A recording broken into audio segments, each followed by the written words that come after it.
Ang tanong ni Abdul ay, paano paligayahin ang isang babaeng tulog? So yan ito pag-usapan for today's video. Interesado ko lang malaman kung ano ang sagot. Please keep on watching para bago yan.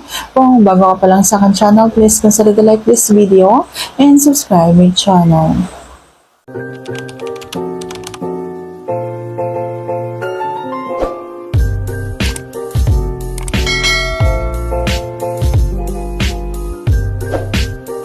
Kapag ang isang babaeng tulog ay ginalaw mo, siguradong magigising yan. So, hindi na yan tulog. Okay?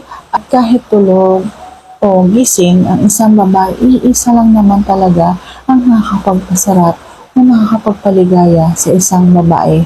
Yun ay yung kakainin mo yung kanyang bulaklak. Kung halimbawa umpisahan mong tulog siya, dapat unahin mo yung kanyang bulaklak. Yung sasabayan mo ng pagsupsup yung kanyang pases at pagdila doon sa kanyang bulaklak.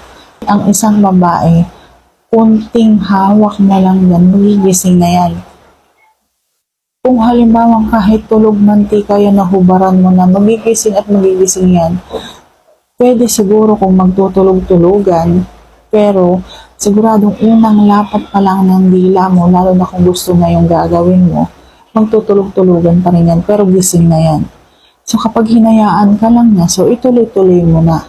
Kapag nagpumigla, sigurado hindi ka pwedeng pumasok. Sigurado mauuwi yan sa kakasuhan ka, so wag mo lang itutuloy. Pero kung halimbawang asawa mo naman yan, at alam mo namang mahal na mahal ka, sigurado magpaparaya yan, at malaya kang magagawa kung ano ang gusto mo.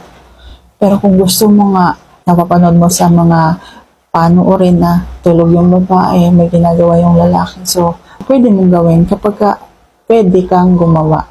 Kapag halimbawang asawa mo. Okay? So, kung halimbawang hindi mo asawa, tapos tulog siya, may gagawin kang ganyan, hindi mo pwedeng gawin yun. Okay?